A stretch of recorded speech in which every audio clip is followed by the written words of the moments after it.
Gálatas capítulo 1, versículo 10 até o versículo 24. Diz assim a palavra do Senhor: porventura procuro eu agora o favor dos homens ou de Deus?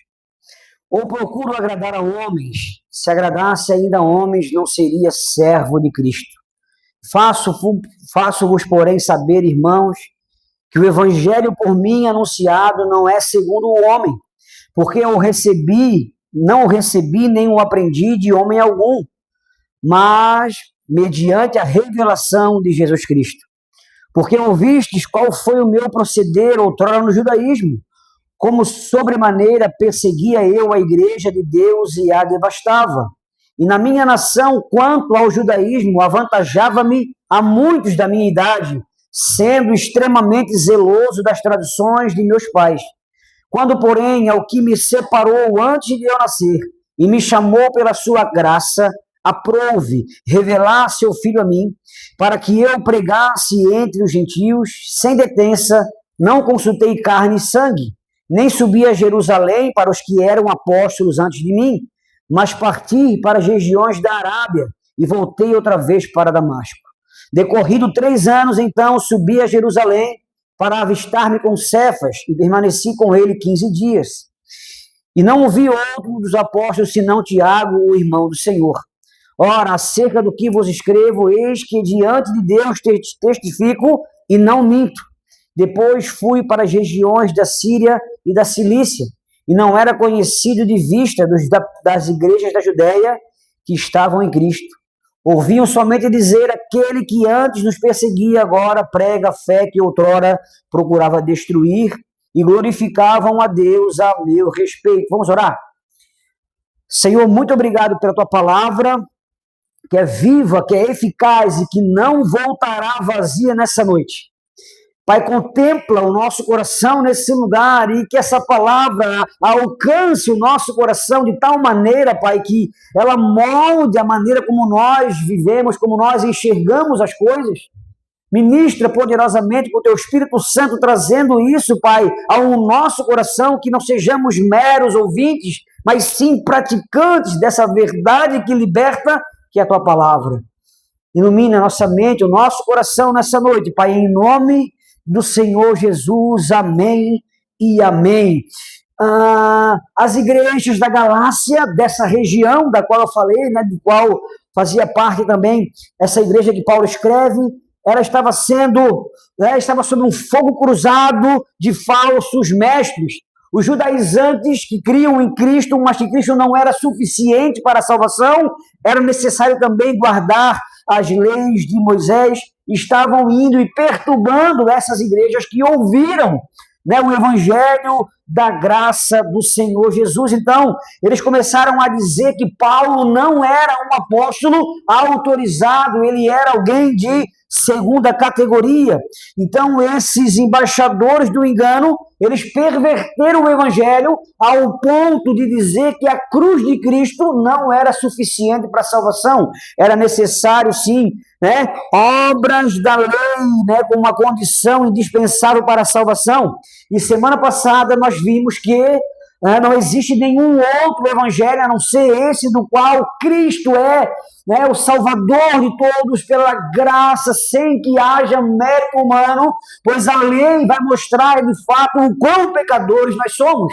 Ninguém é capaz de se salvar praticando as obras da lei, por isso Cristo precisou morrer. Então Paulo, ele é enfático quando diz que mesmo eles ou um anjo vindo do céu pregasse outro evangelho que vai além daqueles que eles haviam recebido, né, seja essa pessoa anátema, maldito. A salvação, meus irmãos, ela é pela graça. Não existe méritos humanos, não há participação do homem nesse processo. Então, os judaizantes, eles estavam acrescentando as obras da lei como requisito para a salvação, ou seja, antes do cristão, né, antes do gentio, aquele que não era judeu, se tornar cristão, ele precisava primeiro ser um judeu, ali na circuncisão, nos rituais, nas festas, na dieta, tudo aquilo que era algo específico para o povo judeu. Então, no Concílio de Jerusalém, quando Paulo e Barnabé são orientados a irem aos gentios, né, a orientação que eles têm é que eles não comam carne sufocada, nem no sangue, nem relações sexuais ilícitas, não há nenhuma obrigação colocada sobre os gentios de circuncisão de algo que era exclusivo para o povo judeu. Então, o evangelho que Paulo recebeu do próprio Cristo para anunciar aos gentios é baseado na salvação pela graça. E as implicações de saber disso, parece que a gente já sabe, parece que é algo, né, que é tão batido. Mas será que de fato o nosso coração conhece a doutrina da graça, a salvação pela graça, onde eu não tenho como chegar diante do Senhor com méritos humanos? Numa cultura, né, onde a meritocracia é algo celebrado, como é difícil, né, entender e aceitar que nós somos salvos única e exclusivamente pela graça de Cristo, chamados pela graça, não pelos méritos, chamados pela graça, não pelos méritos. Sobre isso que eu quero conversar com vocês nessa hora. No versículo 1, né, do capítulo 1, que a gente já leu semana passada, Paulo ele começa defendendo o seu apostolado, né? Ele não foi chamado por nenhum homem, o próprio Cristo foi quem o chamou, e ele foi, de fato, fiel a esse chamado. Ele era um perseguidor da igreja e agora, indo a Damasco com carta, né, dos principais da sinagoga, com o objetivo de lá em Damasco prender os cristãos, ele tem um encontro com o Senhor no caminho, e esse encontro mudou de uma vez por todas o coração desse homem. Ele estava ameaçando, né, respirando ameaças e mortes. Então ele tem um encontro com Cristo no caminho de Damasco. E ele vai então até uma rua, a casa chamada Direita, a rua chamada Direita. E por 3 dias ele fica cego, sem comer e sem beber. E agora Ananias recebe uma revelação, vai lá e ora por esse cara. Tá doido, rapaz. Está matando todo mundo, Senhor. Logo eu. Vai lá. Porque ele, para mim, ele é um instrumento. Ele vai ver o como é bom, o quanto ele vai sofrer pelo meu nome, né? Se fosse hoje, ele vai ver o que é bom para tosse. Então, Paulo não estava preocupado, de fato, com aquilo que as pessoas pensavam a seu respeito. O vislumbre que ele teve, o encontro que ele teve com Cristo mudou a sua vida de tal maneira que aquilo que as pessoas falavam a seu respeito, deixavam de falar, para ele não tinha sentido, né, nenhum. Então a ambição que ele tinha era de fato pregar a Cristo. Ai de mim se eu não pregar. Então ele foi, né, impactado por essa revelação, que isso fez com que ele gastasse a sua vida. Literalmente gastou a sua vida. Literalmente trouxe no corpo as marcas de Cristo. Não só marcas no seu caráter, na sua alma, mas marcas físicas de alguém que foi apedrejado, de alguém que foi espancado por causa do amor a Cristo e de não negociar a verdade do Evangelho.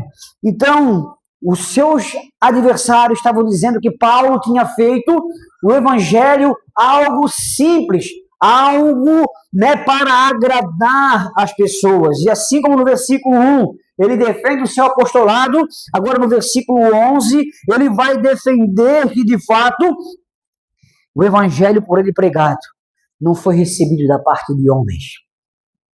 Ele recebeu do próprio Cristo mediante revelação. Então ele defende o seu apostolado e também defende que o seu evangelho não procede dos homens, não é algo que está posto para agradar os homens. E hoje, na nossa geração, a gente tem visto o evangelho sendo adaptado a fim de agradar o cliente. E não era essa a intenção de Paulo. Paulo nunca menosprezou ou baixou a régua de santidade. Ele sempre foi alguém que esteve ali, né, sabendo de quão, né, a santificação como uma característica, ele vai falar isso em várias das suas cartas, né, como uma vida de fato entregue ao Senhor, uma vida que requer renúncia. Em nenhum momento ele está ali interessado em passar a mão na cabeça de ninguém. Hoje o evangelho tem que ser pregado de maneira, não fala sobre isso, porque o fulano aqui está fazendo isso, não prega sobre adultério, não prega... Não era isso que Paulo fazia. não estava ali para agradar a pessoa, porque se de fato ele estivesse para agradar a pessoa, não agradaria a Cristo. Então ele não recebe isso de ninguém, né? Então, esse contraponto, os judaizantes que o acusavam de ser alguém que estava ali negociando a palavra, né? Eles que receberam, né, as suas instruções da onde? Dos rabinos. É interessante que quando Cristo fala assim, ó, tomai sobre vós o meu jugo e aprendei de mim que sou manso, né, e humilde de coração. O jugo era como cada rabino, cada mestre interpretava a lei. Tinha rabino daquele que interpretava a lei de maneira mais restrita e outros de maneira mais solta. Então, Cristo é aquele que de fato interpreta a palavra como ela realmente é. Então, esses judaizantes não receberam a própria palavra, eles estavam ali baseados naquilo que os mestres diziam a respeito da palavra. A grande maioria deles não estudava a palavra, né? Eles usavam interpretações humanas, e a maioria das interpretações humanas, elas iam contra aquilo que a palavra de fato ensinava. Então, muitas traduções, além de serem ensinadas, né, que não estavam na Bíblia, ainda a contradiziam. Então, para defender o seu evangelho, Paulo faz um relato, um breve panorama da sua vida, uma biografia. Então, no versículo 13 e 14, ele fala como era o seu proceder no judaísmo. Então, os judaizantes estavam julgando Paulo de ser alguém que estava baixando a régua, alguém que estava, né, fazendo a palavra adocicada para agradar a clientela, por assim dizer. E ele começa, então, a dizer que se alguém pode se gabar pelo fato de servir a lei, de seguir a lei, esse alguém sou eu. Se seguir a lei e for zeloso na tradição, desse o direito à salvação, eu estaria muito na frente de vocês. Ele fala isso no versículo 13 e 14, né? Porque ouviste qual foi o meu proceder outrora no judaísmo, como sobremaneira persegui a igreja. Então o zelo dele era tão grande que ele achava que aquilo que estava fazendo, perseguindo e matando os cristãos, de fato ele estava servindo e adorando a Deus. E no 14, na minha nação, quanto ao judaísmo, avantajava-me a muitos da minha idade, sendo extremamente zeloso das tradições de meus pais. Então os judaizantes estavam falando com alguém que era muito mais judeu do que eles, muito mais rigoroso na lei do que eles. E Paulo, então, ele vai desenvolver mais essa questão, né, de como era o seu proceder. Lá em Filipenses 3, de 5 a 9, diz assim, ó, Paulo se defendendo, né, contra esses falsos mestres, que sempre que ele pregava, abria a igreja, lá iam essas pragas para desvirtuar o ensino, para trazer confusão entre a igreja. Sempre haverá, né, os malignos que estarão ali como um joio ali, disseminando mentiras, né, trazendo cativos pensamentos e tudo mais. Então os judaizantes eram essa pedra. Eles eram, alguns não criam em Cristo e outros criam em Cristo, mas precisava também as leis de Moisés. E diz assim, então, Filipenses 3, de 5 em diante, Paulo falando de si, circuncidado ao 8º dia, da linhagem de Israel, da tribo de Benjamim. Benjamim e Judá são a tribo do sul que não se dividem. Então, tem mais moral para ele, no sentido de ser da tribo de Benjamim, hebreus de hebreus. Quanto à lei, fariseu. Quanto ao zelo, perseguidor da igreja. Quanto à justiça que há na lei, irrepreensível. Mas o que para mim era lucro, isto considerei perda por causa de Cristo. Sim, deveras, considero tudo como perda, por causa da sublimidade do conhecimento de Cristo Jesus, o meu Senhor, por amor do qual perdi todas as coisas e as considero como refúgio para ganhar a Cristo e ser achado nele, não tendo justiça própria que procede da lei, senão a que é mediante a fé em Cristo, a justiça que procede de Deus, baseada na fé. Então, quando Paulo tem esse encontro com Cristo a caminho de Damasco, né, toda a estrutura desse homem é quebrada. Ele abriu mão de muitas coisas, de muitos privilégios. Então o fariseu ele tinha esse privilégio, na sociedade as pessoas viam eles como homens de uma espiritualidade intocável. Eram vistos, né, como as pessoas de pura santidade. Mas quando Cristo vem, a maior guerra de Cristo é justamente contra esses, né, que pareciam tão bem por fora, mas o coração deles estava totalmente longe da vontade do Senhor. Então, as convicções, todo o status, tudo aquilo que ele considerava correto, eu não sei quantos anos ele tinha.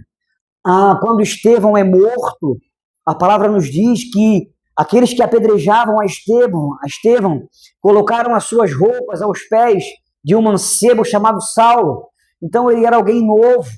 Eu não sei quanto tempo, né, quantos anos que ele conhece de fato a esse Cristo, mas tudo que ele aprendeu até então foi tudo deixado para trás. A sublimidade do conhecimento, da revelação maravilhosa que ele teve da parte de Cristo. Então toda a sua estrutura foi abalada, 3 dias sem ver, 3 dias sem beber, sem comer. E quando, né, Ananias vem, ora por ele, ele recebe o Espírito Santo.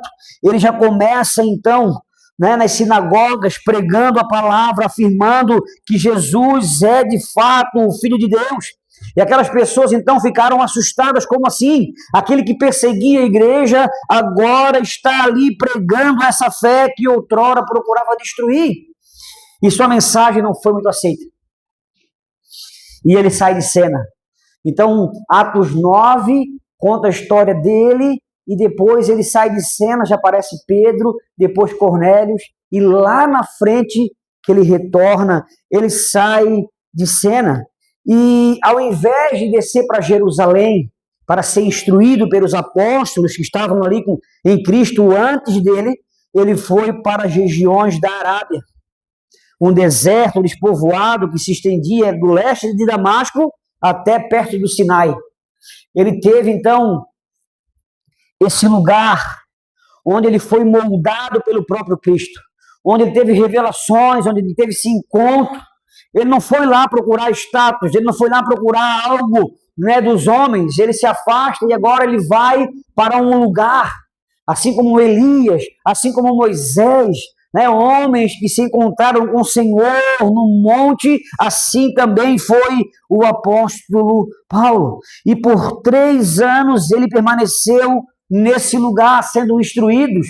É interessante que os apóstolos também passaram 3 anos aprendendo do Senhor, não é verdade? E assim como eles aprenderam do próprio Senhor, Paulo, por 3 anos nesse lugar, nessa região, ele está ali, né, crescendo no estudo, na oração, né, na meditação, e se encontrou a sós com o Senhor. E esse encontro que ele teve, né, fez com que ele pagasse com a sua vida. Então ele não está preocupado com aquilo que as pessoas falam. Ele não está preocupado com o status que a pregação pode dar. Não está preocupado com uma igreja cheia. Não está preocupado com um dízimo alto, com um alto salário pastoral, não. A preocupação de Paulo é que Cristo seja glorificado. É que Cristo, de fato, seja tudo em todos. Até que todos alcancemos a plenitude de Cristo. E eu vou gastar a minha vida para que esse Cristo seja pregado. Cristo em vós, a esperança da glória. É esse coração desse homem que defende não a sua honra, mas a honra da sua mensagem, que não partiu dele, que não partiu de homem nenhum, mas sim do próprio Cristo que aparece e se apresenta a ele. Então Paulo, ele sai de cena. E como é difícil, né? A pessoa, de repente, né? A gente vê muito isso hoje, né? Um jogador de futebol se converteu. Aonde ele está na semana seguinte? Aqui na frente. Não é assim? Com o microfone na mão, dando testemunho, falando. Era cantor secular, se converteu. Onde é que o cara vai dar? Não há esse respeitar do processo. E Paulo sai de cena, é moldado, é trabalhado, né? Ele não tem nenhuma doutrina, não aprende de ninguém. O texto que a gente fala da Santa Ceia, né?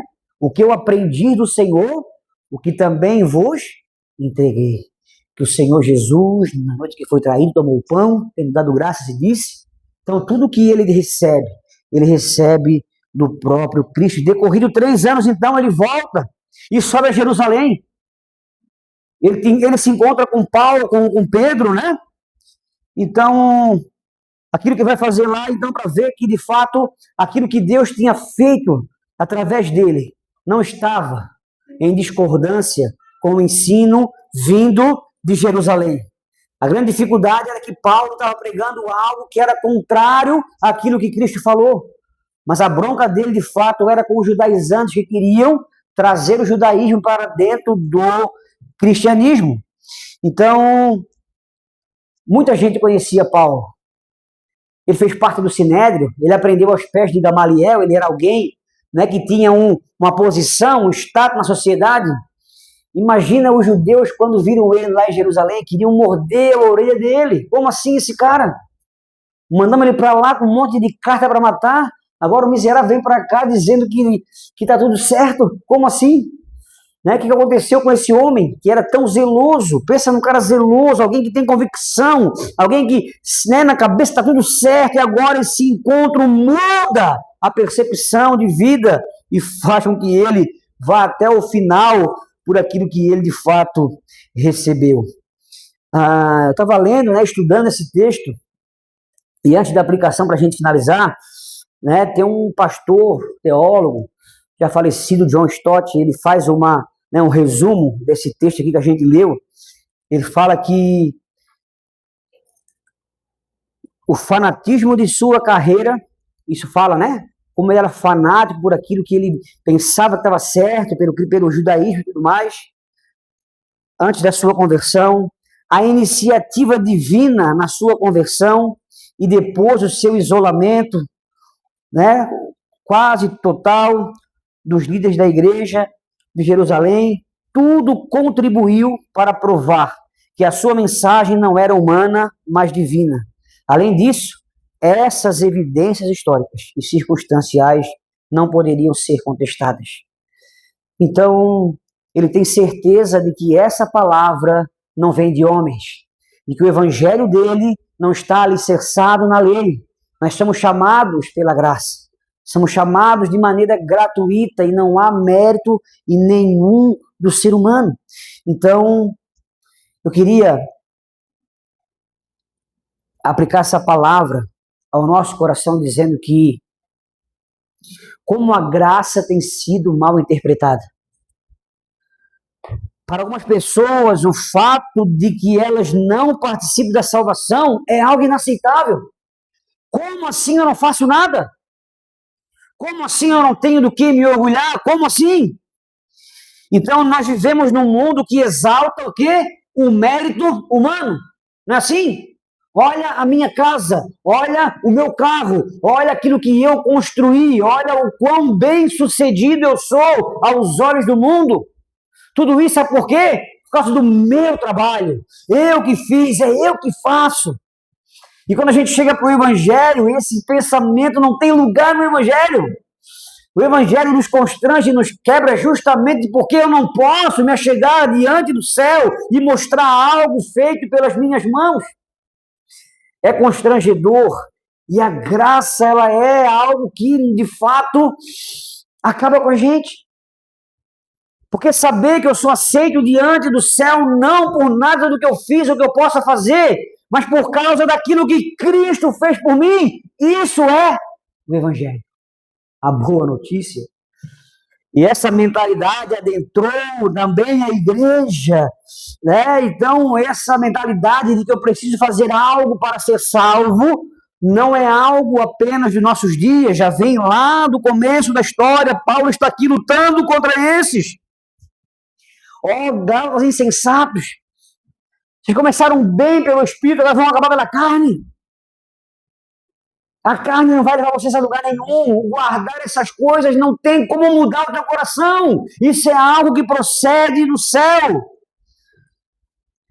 E a meritocracia está na igreja, está impregnada na igreja. Sabe por quê? Porque tem muita gente que coloca hoje, além da cruz de Cristo, usos e costumes. Ou não tem? Tem igrejas que pregam mais usos e costumes do que a palavra. Não tem isso? O evangelho muda o nosso coração. Essas coisas, meus irmãos, por mais boa intenção que você tenha, não transforma a nossa mente.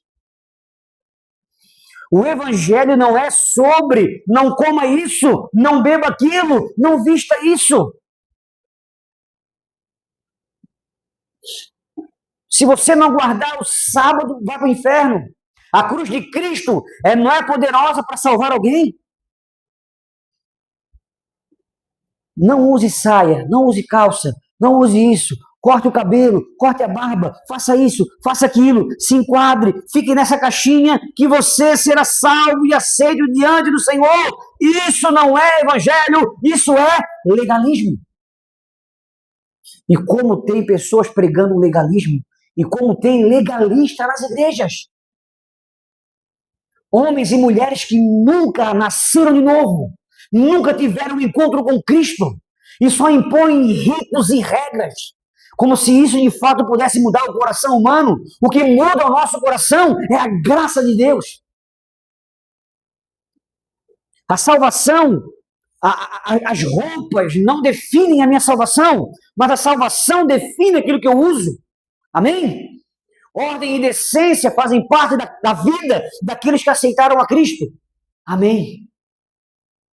Mas essas coisas não são um fim em si mesmo.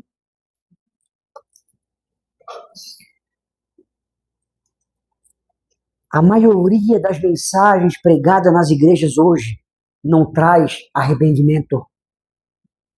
Não muda o coração das pessoas. As pessoas continuam sendo as mesmas. Sabe por quê? Aquilo que é apresentado não é o evangelho de Cristo. O cristianismo, o evangelho não é sobre ser uma boa pessoa apenas. Não é você ser um empresário bem-sucedido apenas. Não é algo que eu posso fazer. Então tem um monte de gente fazendo um monte de questões, achando que isso é o cristianismo. O cristianismo, o evangelho, dizem respeito a algo que acontece no meu coração e molda de dentro para fora. Uma pessoa estava tão bem na igreja, separou-se com outra mulher, porque ela nunca encontrou-se com Cristo. Está para entender isso?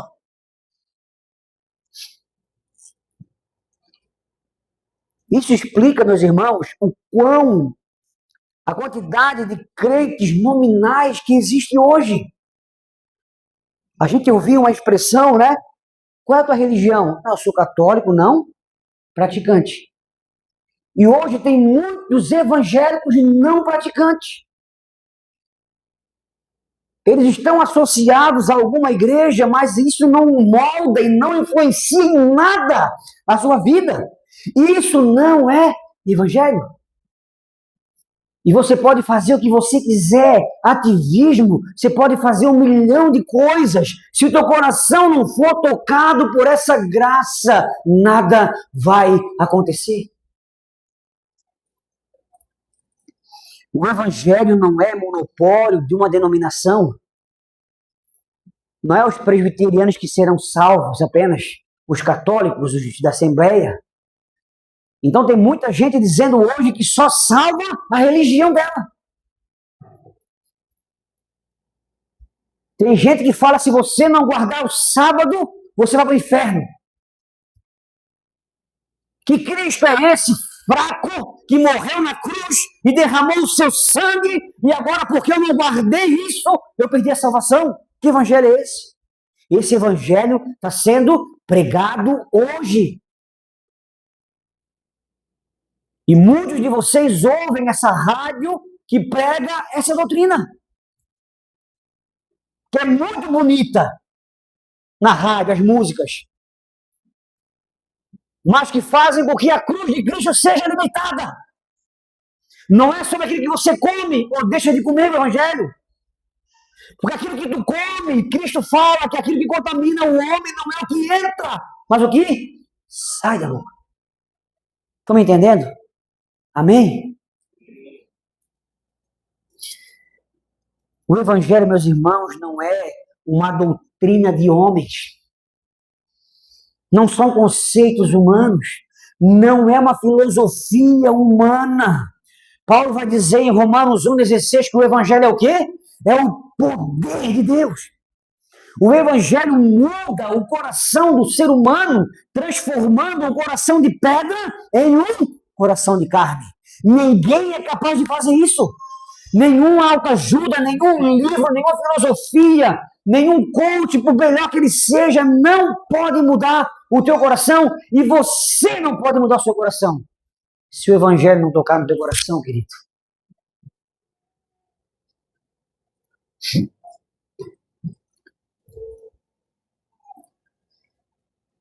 O Evangelho diz respeito àquilo que Cristo fez por nós. Tudo é por Ele, para Ele. É nele que nós temos vida. Nós, como lemos no começo do culto, estávamos o quê? Mortos nos nossos delitos e pecados.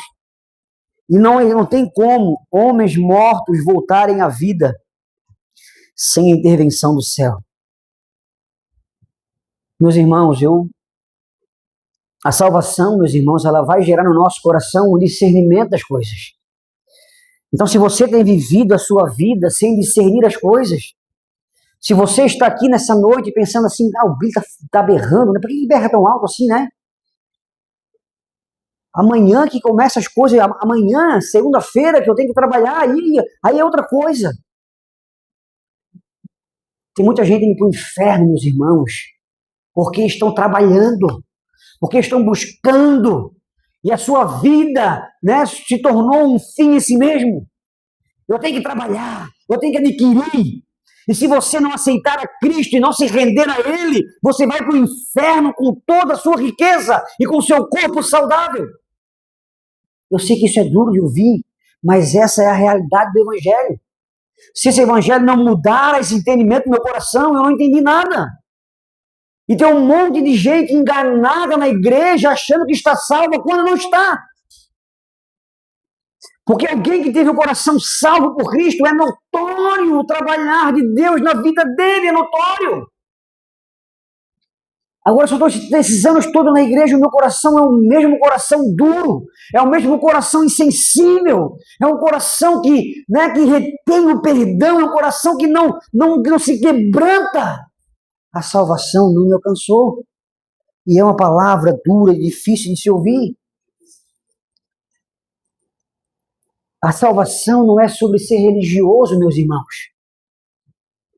João 3 conta a história de Nicodemos, alguém que era mestre, alguém que era conhecido, estudioso, conhecedor da lei. E que Cristo fala para ele? Ei, tens que nascer de novo. Se não nascer de novo, não adianta.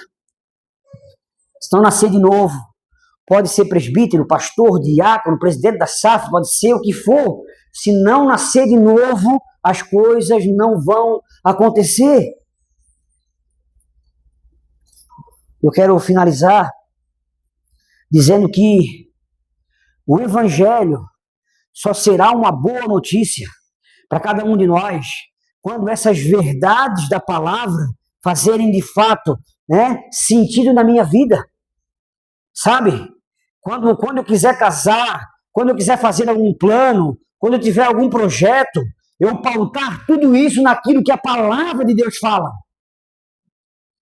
Porque a gente vê um monte de gente que se diz cristão, mas vai casar, casa com ímpio.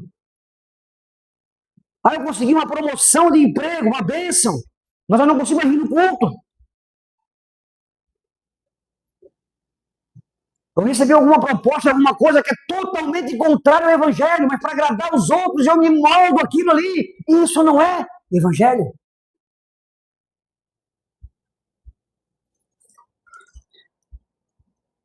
Eu quero dizer para você, meus irmãos, essa noite, eu sei que isso é uma palavra dura, né? Mas é uma palavra do Senhor nos chamando, nos corrigindo. Enquanto eu preparo o sermão, enquanto eu estudo, eu apanho demais também. Eu sou questionado e sou, apertado em muitas áreas da minha vida, das quais também eu estou em falta. Quando o meu coração ele se preocupa com outras coisas. Semana passada eu estava aqui com o coração quebrado, o coração moído, sabe por quê? Porque o Flamengo perdeu para o Corinthians. E eu trouxe com o meu coração, sabe? Eu falei, Senhor, isso é uma vergonha, sabe por quê? Porque o meu coração às vezes não queima pelo Senhor com essa mesma paixão que eu estava pelo Flamengo ganhar do Corinthians. Então é uma via de eu apanho daqui, vocês apanham de lá e a gente vai apanhando junto, mas tudo isso, meus irmãos, é o Senhor nos chamando. O Senhor disciplina e corrige a tantos quanto ama. E o Senhor está nos chamando a viver as verdades do Evangelho. O Evangelho, meus irmãos, é algo que requer toda a nossa vida. É uma salvação pela graça, glória a Deus, mas não foi de graça. Aqueles que foram alcançados pela graça não vivem uma vida sem graça, gente. Sabe, se é pesado, se é algo que é cansativo, que é pesaroso, nossa, vou lá de novo, meu Deus do céu. Meu Deus, Senhor, que essa verdade do Evangelho faça com que o meu coração seja igual desse cara, esse apóstolo Paulo. Alguém que está na masmorra a ponto de morrer. O que você pediria se você tivesse sabendo que morreria amanhã? O que você pediria hoje? X-salada, talvez?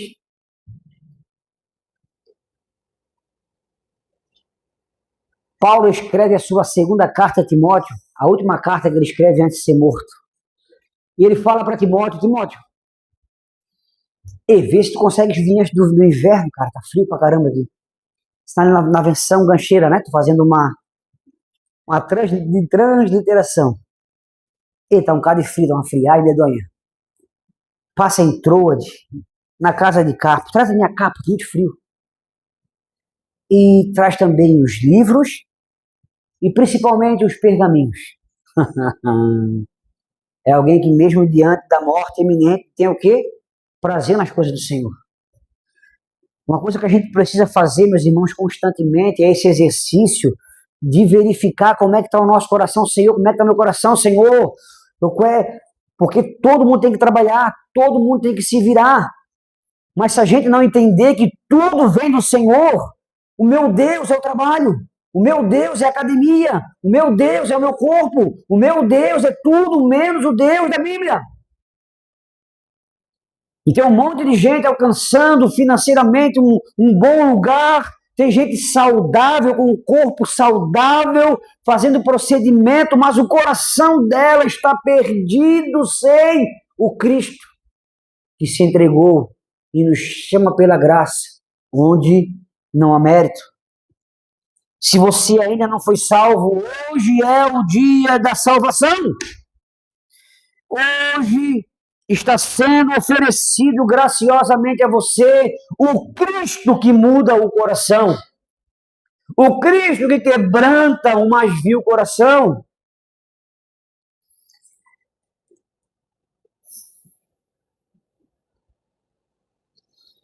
O Evangelho só será uma boa notícia para cada um de nós, quando de fato Cristo se manifestar no nosso coração, como aconteceu no apóstolo Paulo.